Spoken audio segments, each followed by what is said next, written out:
अस्सलाम वालेकुम नाजरीन, मैं हूं अब्दुल हकीम। 7H न्यूज़ में आपका इस्तकबाल है। एएस राव नगर में चंद अफराद ने चोरी करते हुए राह फरार इख्तियार कर ली है।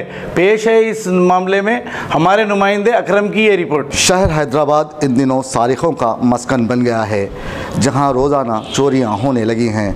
हैदराबाद के नवाही इलाके कुशाईगुड़ा में वाक़े एएस राव नगर में मौजूद एक घर को निशाना बनाते हुए नामालूम अफराद ने नकद रकम के अलावा सोना व दीगर अशिया का सरखा कर लिया है।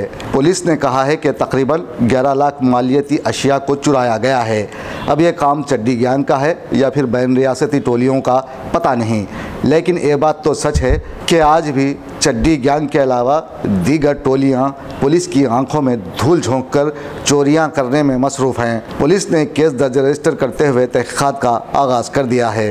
दोस्तों, अब आप रहिए हर वक्त तैयार, क्योंकि हम आपके लिए लाते हैं ताज़ा तरीन खबरों का अंबार। चाहे घर हो, बस हो या रेल, हम करेंगे आपको अपडेट एवरीवेयर। तो लाइक कीजिए, शेयर कीजिए और सब्सक्राइब करना ना भूलें। 7H न्यूज़, आपकी आवाज़।